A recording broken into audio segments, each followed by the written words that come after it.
সোনারগাঁয়ে ডাকাতদের হামলায় একজন নিহত। বিস্তারিত দেখুন স্টাফ রিপোর্টার মনির হোসেনের প্রতিবেদনে। নারায়ণগঞ্জের সোনারগাঁয়ে ডাকাত সদস্যদের হামলায় নজরুল ইসলাম নামে এক ব্যক্তি নিহত হয়েছে। উপজেলার মুক্তিশপুর এলাকায় বুধবার দিবাগত রাত 12:30টায় এই ঘটনা ঘটে। নিহত নজরুল ইসলাম উপজেলার মোগরাপাড়া ইউনিয়নের মুক্তিশপুর গ্রামের গাজী মিয়ার ছেলে। নিহতের স্ত্রী শাহনাজ বেগম জানান, রাত 12:30টার দিকে 4-5 জনের একদল মুখোশধারী ডাকাত দল তার স্বামীর নাম ধরে ডাকেন। দরজা খোলার পর এ সময় 4-5 জন মুখোশধারীরা ঘরে প্রবেশ করে তার স্বামীর হাত পা বেঁধে মারধর করেন। তাকেও হাত পা ও গলায় বেঁধে মারধর করে ঘরের চাবি নিয়ে নেয়। এ সময় চিনে ফেলার কারণে তার স্বামী নজরুল ইসলামকে শ্বাসরোধ করে হত্যা করে। ঘরে থাকা নগদ 60,000 টাকা ও প্রায় 5 ভরি স্বর্ণালংকার সহ 12 লাখ টাকার মালামাল লুট করে নেয়। সোনারগাঁ থানার ভারপ্রাপ্ত কর্মকর্তা ওসি গোলাম সারোয়ার বলেন, এই বিষয়ে তদন্ত করা হচ্ছে। প্রাথমিকভাবে ডাকাতের কোনো চিহ্ন পাওয়া যায়নি। হত্যাকাণ্ডের বিষয়ে জিজ্ঞাসাবাদ করার জন্য উজ্জ্বল নামে একজনকে আটক করা হয়েছে। রাত্রে 12:30-12:00 হইব। ঘুমোতে সজাগ হয়েছিল, কয়টা বাজে সঠিক জানিও না, অনুমান করলাম। দরজা নামলে ডাক দিছে, দরজা মেলতে গেছে। আমি দরজা মেললো না, তুমি জানালাটা দেহ কাটা রাত করে। তারপরে তালা মেললে দরজাটা মেলছে। মেলার পর ওই 3-4 জন ঘরে ঢুকছে। ঢুকতে আমি দেখে ডরে দৌড় দিছি এমুরা। আর নানা এমুরই আসছিল, আর সে এমুরই ধরছে। এমুরালা কি হয়েছে আমি কিছুই দেখিনি। আমার হেমুরা অনেক মারধর করছে, হাত পা বাঁধছে, পিঠের উপরটা শরীরটা বইয়া রয়েছে, গলা বান্ধা থুইছে, মুখ বান্ধা থুইছে, চোখ বান্ধা থুইছে, অনেক অত্যাচার করছে। অত্যাচারের পরে 2-3 ঘন্টা এই মাইরি মারছে, বালির চাপাটা থুইছে, বালির চাপাটা দিয়ে বয়ে রয়েছে। সে কোনোরকম রয়েছে ঠিক।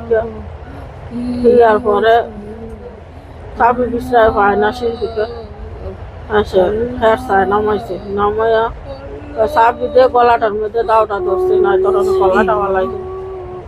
সে চাবি দিছি, সে মেলিয়া লইয়া মুইয়া হাত পাগুলি বাঁধছে।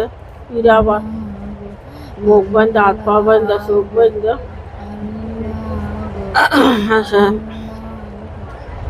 ইস্পাই মেয়েরা থুইয়া সে গেছে। আমি এবার একটু নিয়ে হয়ে রয়েছি, কেন করার মতো রয়েছি। আমি আবার ফুলছি আস্তে আস্তে। যাওয়ার পরে ফুললা মুড়াইয়া দেখি বেডশিট দিয়ে বুড়া থুয়া গেছে। বেডশিট সরাইয়া বান বন দিয়া গলা মলা হাত পাওয়া গল বান। কিছু করছি কিছু করি নেই। ডাক লইছি এখন দরজা মিলে। আর আইসে লঙ্গি দা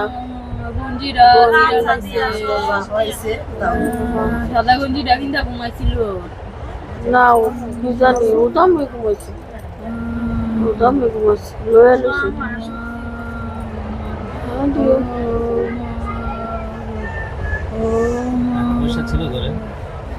টাকা পয়সা আছিল, স্বর্ণগয়না আছিল। টাকা পয়সা বেশি আসছিল না।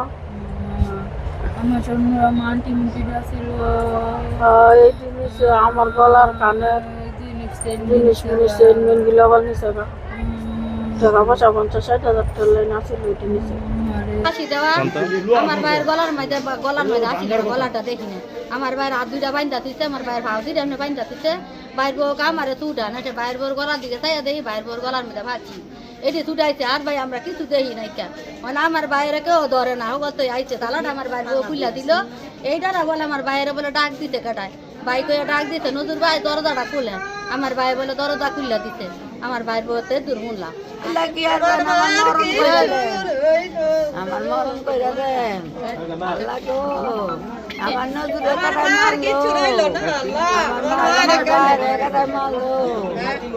ঘটনাস্থলে আমরা যখন কান্নাকাটি শুনি, তখন আমরা আসছি।